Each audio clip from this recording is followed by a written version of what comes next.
పవన్ కళ్యాణ్ అభిమానించే వారి నిరాధారణ చూస్తే చాలా బాధేస్తుంది.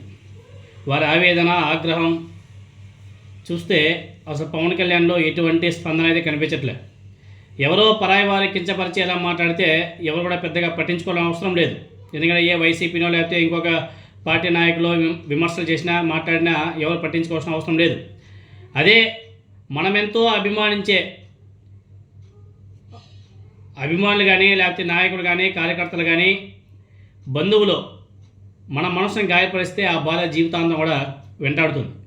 ప్రతీకారం తీర్చుకోవడానికి గాయపడిన మనసు కాలం కోసం ఎదురు చూస్తూ ఉంటుంది.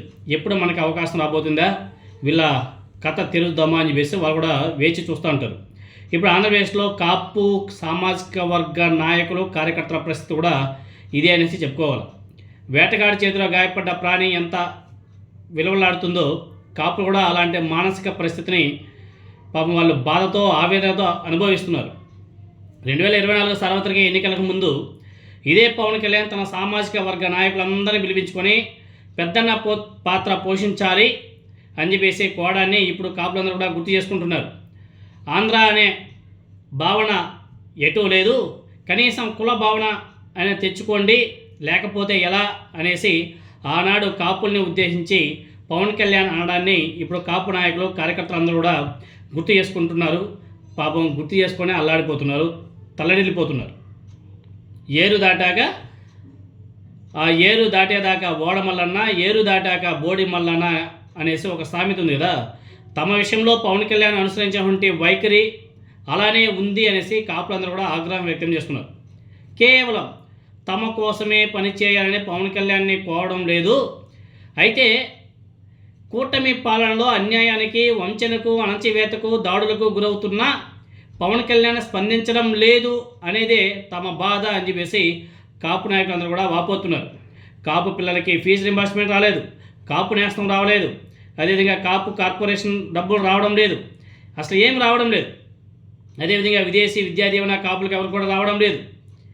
ఇదంతా కూడా కాపు నాయకుల్లో ఒకంత బాధ, ఆవేదన కలిగిస్తుంది. ఎందుకంటే అధికారంలో ఉండి కూడా మనం ఏం సాధించలేకపోతున్నామే అనే బాధ, ఆవేదన, ఇదంతా పవన్ కళ్యాణ్ అండ చూసుకొని తమ మీద సాగిస్తున్నటువంటి అణచివేత తప్ప మరొకటి కాదు అనేది కాపు నాయకుల యొక్క ఆవేదన.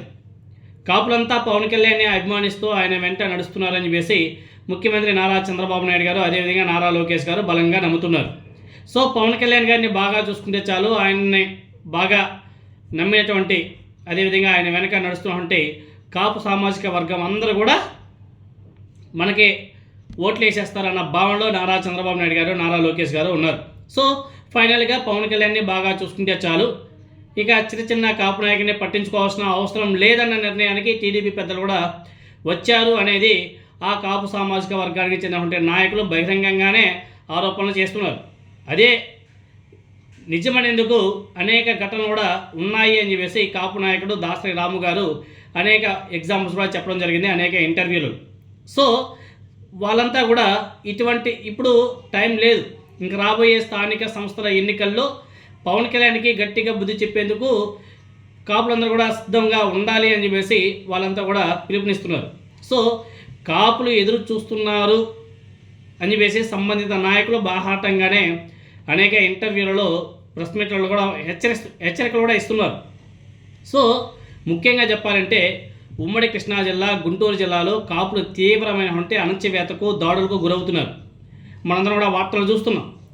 మరోవైపు ఉదయ గోదావరి జిల్లాలో కూడా తెలుగుదేశం పార్టీ ఎమ్మెల్యేల ఉక్కు పాదాల కింద జనసేన పార్టీ నాయకులు, కాపు సామాజిక వర్గం నలిగిపోతుంది అన్న ఆవేదన కూడా జనసేన పార్టీ నేతల్లోనూ కార్యకర్తల్లోనూ చాలా బలంగా ఉన్నట్లు ప్రచారం అయితే నడుస్తుంది.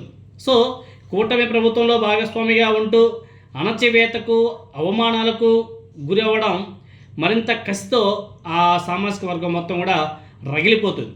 సో ఇలాంటి వాళ్ళంతా కూడా స్థానిక సంస్థల ఎన్నికల్లో తమ యొక్క సత్తా ఏంటో చూపి ముఖ్యంగా పవన్ కళ్యాణ్కి బుద్ధి చెప్పాలంటే ఇదే సరైన మార్గం.